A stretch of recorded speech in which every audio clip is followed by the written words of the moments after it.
अस्सलाम वालेकुम dear students, welcome to my channel your lecturer. मैं हूं आपका लेक्चरर ज़ाहिर खान। आज जो हम टॉपिक डिस्कस करने वाले हैं वो है क्रिमिनल जस्टिस सिस्टम। अब इसको हम डिस्कस से पढ़ेंगे, इसको समझेंगे कि क्रिमिनल जस्टिस सिस्टम होता क्या है।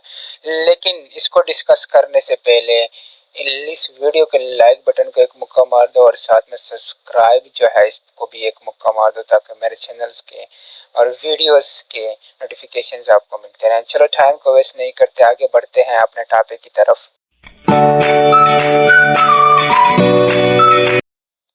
Criminal justice system.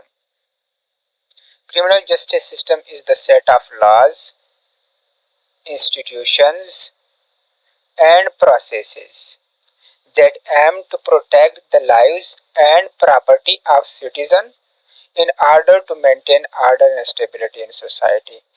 देखिए ये कहता है कि ये सेट है, ये जो क्रिमिनल जस्टिस सिस्टम होता है, लॉज, इंस्टीट्यूशंस, प्रोसेसेस, इनका क्या है, एक सेट है जिसका मकसद जो होता है लोगों की जिंदगियों की प्रोटेक्शन करनी होती है। लोगों की प्रॉपर्टी जो है उनकी प्रोटेक्शन करना जो होता है वो करना होता है। क्यों प्रोटेक्ट करते हैं? इसलिए प्रोटेक्ट करना ताकि सोसाइटी के अंदर स्टेबिलिटी हो, सोसाइटी के अंदर अमन हो, पीस हो। समझ आ रही है?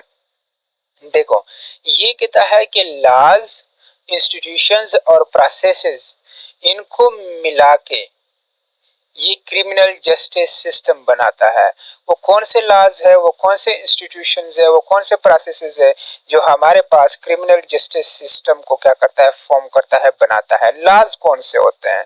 ये जो हमारे पास जितने भी क्रिमिनल लॉज होते हैं, समझ आ रही है, जो जैसे कि आप जो है किसी की मर्डर नहीं कर सकते, किसी की प्रॉपर्टी को नुकसान नहीं पहुंचा सके, ये जितने भी क्रिमिनल लॉज है। समझ आ रही है? ये क्रिमिनल लॉज हो गए। इंस्टीट्यूशन से क्या मुराद है? इंस्टीट्यूशन से मुराद हमारे पास जो अदलिया है, हमारे पास पुलिस है, प्रोसिक्यूशन एजेंसीज है, ये कोर्ट्स है, प्रिजन्स है, ये जितने भी मतलब इनको ये क्या है, ये इंस्टीट्यूशंस है। समझ आ रही है? और लॉ से मुराद क्रिमिनल लॉज है। और प्रोसेसेस कौन से हैं, और प्रोसेसेस कौन से होते हैं? सबसे पहले देखें, अगर कोई क्राइम होता है तो सबसे पहला प्रोसेस क्या होता है? आपको पुलिस को इन्फॉर्म करना होता है, एफआईआर करनी पड़ती है। समझ आ रही है? फिर इन्वेस्टिगेशन होती है, फिर केस चलता है, फिर आगे वो बात क्या होती है, मतलब पुलिस केस करते हैं, पुलिस के केस करने के बाद वो बात क्या होती है, आगे कोर्ट तक जाती है, फिर प्रोसिक्यूटर उसको लेते हैं, फिर मुकदमा चलता है। तो मतलब बहुत सारे प्रोसेस होते हैं, जैसे कि आप एफआईआर करना होता है, फिर उसके बाद मुकदमे का चलना, ये प्रोसेस है। मतलब क्रिमिनल लॉज, ये जो इंस्टीट्यूशंस है पुलिस वगैरह, और ये जो प्रोसेसेस है मुकदमा वगैरह, एफआईआर करना, ये जो है इसको क्या कहते हैं, इनको मिला के ये क्रिमिनल जस्टिस सिस्टम बनाता है। समझ आ रही है? अगर इनका मकसद सिर्फ और सिर्फ यही है कि लोगों की जिंदगी महफूज हो, लोग अमन से रहें, लोगों की प्रॉपर्टी महफूज हो, लोगों की चीजों को कोई नुकसान ना हो और सोसाइटी में अमन हो, इसको कहते हैं क्रिमिनल जस्टिस सिस्टम। अब आगे बढ़ते हैं, criminal components of criminal justice systems. हमारे पास जस्ट क्रिमिनल जो जस्टिस सिस्टम है, इसके कितने कंपोनेंट्स हैं? The criminal justice system has 5 components. हमारे पास 5 कंपोनेंट्स होते हैं। सबसे पहला हमारे पास है पुलिस। पहला जो है, जब भी कोई क्राइम होता है तो सबसे पहले जो इन्फॉर्म किया जाता है वो पुलिस को किया जाता है। तो सबसे क्रिमिनल जस्टिस सिस्टम का जो सबसे पहला हिस्सा है, पहला जो कंपोनेंट है, मेन चीज है, वो है police. Police is an important part of criminal justice system which investigate criminal case. मतलब जब भी कोई क्राइम होता है तो सबसे पहले इसकी इन्वेस्टिगेशन जो होती है वो पुलिस करती है। मतलब जहाँ पे क्राइम हो जाता है तो वहां पे, जहाँ पे क्राइम होता है तो वहां पे सबसे पहले पुलिस को इन्फॉर्म किया जाता है, फिर वहां से पुलिस आती है, उनकी इन्वेस्टिगेशन करती है, पूछताछ करती है, इंफॉर्मेशन लेती है। अरेस्ट एक्यूज्ड, जिसपे इल्जाम लगाया जाता है। फॉर एग्जांपल एक शख्स किसी ने इंफॉर्मेशन दी कि यहाँ पे क्राइम हुआ है, फिर क्या करती है, वो इन्वेस्टिगेशन करती है पुलिस, फिर जिस पे इल्जाम लगाया होता है, अरेस्ट एक्यूज मतलब जिस इंसान पे इल्जाम लगाया होता है उसको अरेस्ट करती है, कलेक्ट, उसके बाद एविडेंसेस कलेक्ट करती है, सबूत जो है कलेक्ट करती है, फिर उसका फाइल केस अगेंस्ट एक्यूज, फिर वो फाइल केस मतलब फिर वो केस करती है पुलिस जो है केस करते हैं। समझ आ रही है? जिस पे इल्जाम लगा उसके खिलाफ, और फिर वो कोर्ट तक आगे बात जो है पहुंचाते हैं पुलिस। समझ आ रही है? दूसरा हिस्सा है प्रोसिक्यूशन। पुलिस के बाद जो केस आगे बढ़ती है वो प्रोसिक्यूटर जो होते हैं वो इसको बढ़ाते हैं, आगे लेके जाते हैं। Prosecution is the agency which play intermediate role between police and the judiciary. इनका कोर्ट और पुलिस के दरमियान क्या होता है? प्रोसिक्यूशन एजेंसी जो है, जो प्रोसिक्यूटर होते हैं, अब समझते हैं। देखें, प्रोसिक्यूटर्स जो होते हैं take the police case to the court, वो कोर्ट में लेके जाते हैं। पुलिस के बाद प्रोसिक्यूटर पुलिस से केस लेते हैं, समझ आ रही है? And in court they present the evidence. फिर कोर्ट के अंदर जज के सामने क्या करते हैं? ये एविडेंसेस जो होते हैं, जो पुलिस ने इकट्ठे किए होते हैं, ये कोर्ट में जज के सामने ये जो प्रोसिक्यूटर्स होते हैं, समझ आ रही है, ये एविडेंसेस को क्या करते हैं? प्रेजेंट करते हैं। एंड विटनेसेस, जो विटनेस जो गवाह होते हैं उसको भी पेश करते हैं to prove the guilt of accuse, ताकि इस बात को साबित कर सकें कि जिस शख्स पे इल्जाम लगा हुआ है, जो एक्यूज पर्सन है, उसको गलत साबित कर सके। समझ आ रही है? गिल्ट, ताकि उसने गिल्ट मतलब वो मुजरिम है, उसने ये जुर्म किया है, उसको मुजरिम साबित कर सके। समझ आ रही है? ये था प्रोसिक्यूशन। अब आते हैं कोर्ट्स की तरफ। समझ आ रही है? कोर्ट्स ये क्या है? ये थर्ड मेन इंपॉर्टेंट जो पार्ट है हमारे पास, इसका बहुत इंपॉर्टेंट पार्ट है हमारे पास। The criminal courts are the core of criminal. Criminal justice system का ये बिल्कुल मरकज है, कोर है, दिल है। मतलब कोर्ट्स के बगैर, कोर्ट्स नहीं होगा तो क्रिमिनल जस्टिस सिस्टम भी नहीं होगी, जाहिर सी बात है। मेन चीज जो है वो कोर्ट्स है। The criminal courts initiate proceeding, ये जो प्रोसेस होता है, प्रोसीडिंग से मुराद प्रोसेस, ये प्रोसेस जो होता है वो इसको इनिशिएट कर, जो मुकदमा चलता है, ये उस मुकदमे को क्या करते हैं? आगे बढ़ाते हैं, प्रोसेस को स्टार्ट करते हैं। Give information to the accused, जिस पे इल्जाम लगा होता है उसको इन्फॉर्मेशन देते हैं about the offence is charge. जिस पे केस चार्ज का मतलब यहाँ पे जो होता है, मतलब जो केस किया होता है उसके बारे में वो क्रिमिनल को क्या कर दिया जाता है? जो एक्यूज्ड होता है, जिस पे इल्जाम लगा होता है, मुलजिम जो होता है, उसको इन्फॉर्मेशन दी जाती है। कोर्ट जो होता है उसको इन्फॉर्मेशन देता है कि आप पे ये फलां चार्ज किया है, फलां केस है आपके ऊपर, आपने ये आप पे ये इल्जाम लगा हुआ है, आपने ये काम किया है, जुर्म किया है। इस जुर्म के जो है की वजह से आप पे ये केस किया गया है। And convict the accused if he is guilty is proven, फिर उसको सजा कन्विक्ट किया जाता है, उसको मतलब सजा दी जाती है उसको। अगर वो उसकी जुर्म जो है, गिल्ट का मतलब होता है जुर्म, अगर उसका जुर्म साबित हो जाए फिर उसको कोर्ट जो होती है उसको सजा सुनाती है। समझ आ रही है? अब आगे बढ़ते हैं। जो चौथा पार्ट है वो होता है प्रिजन। फॉर एग्जाम्पल, अब तीसरा जो हिस्सा था वो तो हमारे पास कोर्ट्स थे। कोर्ट्स ने फॉर एग्जांपल ये साबित कर दिया कि फला बंदे ने क्राइम किया है, मुकदमा हो गया, उन्होंने सजा सुना दी, 3 साल फॉर एग्जांपल उसको जेल मिलेगी। उसके बाद आते हैं जो उसके बाद जो पार्ट आता है ना क्रिमिनल, वो होता है प्रिजन, फिर उसके बाद जेल में डाला जाता है। Prison is also a part of criminal justice system which refers to place, समझ आ रही है, where individual who committed crimes serve their sentences as punishment for their offences. देखिए, ऑफेंसेस का मतलब होता है क्राइम्स। समझ आ रही है?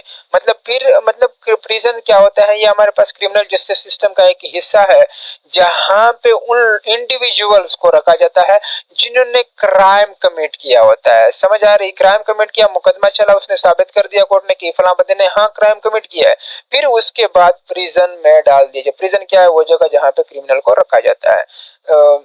सजा के तौर पर फिर वो क्या करते हैं? वो सजा काटते हैं। समझ आ रही है? तो ये है प्रिजन। ये था fourth part of criminal justice system. जो फिफ्थ जो है ये लास्ट पार्ट है। समझ आ रही है? ये लास्ट पार्ट है करेक्शन जो है। It is the final component of criminal justice system where focal on rehabilitation and reintegration of offenders into the society. Offenders का लफ्ज जो है ये हमारे पास जब लॉ के अंदर जो है, लॉ बुक्स के अंदर जो होता है, ऑफेंडर्स का लफ्ज क्रिमिनल्स के लिए इस्तेमाल किया जाता है। मोस्टली ऑफेंडर्स का लफ्ज वहां पे इस्तेमाल किया जाता है क्रिमिनल की जगह। इनटू द सोसाइटी मतलब करेक्शंस का मकसद क्या होता है? देखें, अगर फॉर एग्जांपल किसी ने क्राइम कमिट कर दिया, मुकदमा चला, कोर्ट ने ये साबित कर दिया है कि हाँ बंदे ने मुझे जो है जुर्म किया है, उसके बाद कोई दो तरीके होते हैं जेल में भेजने से पहले या फिर जेल में भेजने के मतलब दो और तरीके इस्तेमाल किए जाते हैं और इसके लिए करेक्शंस का लफ्ज इस्तेमाल किया गया है। देखें, और इस करेक्शन का मतलब ये होता है कि हम जो जो क्रिमिनल्स हैं जिन्होंने क्राइम कमिट किए हैं उनको रिहेबिलिटेट किया जाए, फिर से आम शहरी की तरह जो है दोबारा से सोसाइटी के अंदर रीइंटीग्रेट किया जाए, बाकी जो रिस्पॉन्सिबल सिटीजन होते हैं उसकी तरह वो भी बन जाए। इसके अंदर बेसिकली दो चीजें आती है, एक होता है पेरोल और एक होता है प्रोबेशन। समझ आ रही है? अब पेरोल को समझते हैं। Parole is the release of prisoner under the supervision of probation officer before the full sentence has been served. ये क्या होता है कि प्रिजन में एक बार डाल दिया मतलब वो तो आ गया है, लेकिन अब जो एक और जो पार्ट है वो उसको कहते हैं करेक्शंस। करेक्शंस के अंदर हमने दो चीजें आती हैं, एक को पेरोल बोलते हैं, एक को प्रोबेशन बोलते हैं। पेरोल क्या होता है कि एक बंदे ने क्राइम कमिट कर लिया, उसको जेल में डाल दिया है, समझ आ रही है? कोर्ट ने सजा सुना दी है, उनको 3 साल की फॉर एग्जांपल सजा सुनाई है।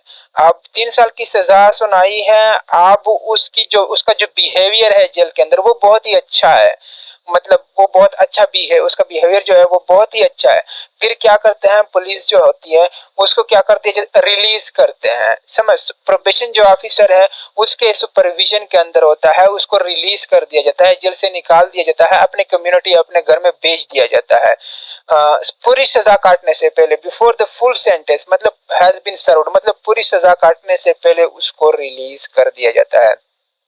किसी भी प्रिजनर को, कैदी को रिहा करना जेल से पूरी सजा काटने से पहले प्रोबेशन ऑफिसर की सरबराही में, उसकी सुपरविजन में, उसको इस प्रोसेस को क्या बोलते हैं, पेरोल बोलते हैं। लेकिन याद रखें कि वो जो बंदा जिसको रिलीज किया जाता है उसको बाकायदा तौर पर रिस्ट्रिक्शंस उसके ऊपर लगे होते हैं, उनको बताया जाता है कि फला फला जगह से आपने आगे नहीं जाना, फला जगह के अंदर अपने कम्युनिटी के अंदर रहना है, और आपने प्रोबेशन जो ऑफिसर होते हैं उसके उसके साथ आपने मुलाकात करनी है, या फिर वीकली बेसिस पे या मंथली बेसिस पे। तो समझ आ रही है? उसके बाद जो दूसरी जो चीज है वो होती है probation. Probation is the release of offender. समझ आ रही है? रिलीज ऑफ अफेंडर, ये इसको टिक कर लिया। Offender under the supervision of probation officer before sending to the prison. देखिए ये एक और जो है रिहेबिलिटेट करना, क्रिमिनल्स को रिहेबिलिटेट करना। अब मैं आपको ये भी बताऊंगा कि उनको मतलब ये पेरोल और प्रोबेशन की क्या जरूरत पड़ती है, इनको क्यों रिलीज कर दिया जाता है उन क्रिमिनल्स को, ये भी मैं बताता हूँ। लेकिन एक पहले इसको समझते हैं। प्रोबेशन क्या है?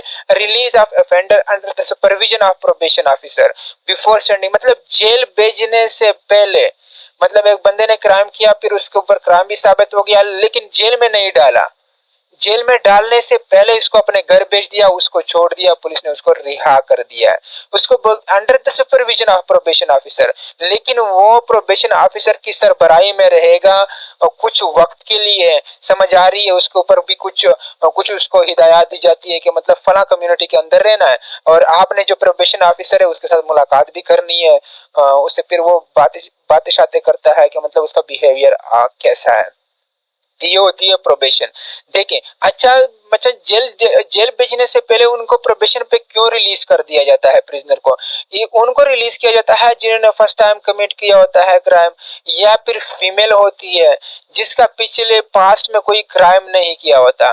इसलिए जो होता है प्रोबेशन पर जो बस क्रिमिनल जो होते हैं कुछ लोगों को क्या कर दिया जाता है, रिलीज कर दिया जाती है। तो ये था आज का हमारे पास lecture. Thank you so much. Channel को सब्सक्राइब करें और इस वीडियो को भी लाइक करें।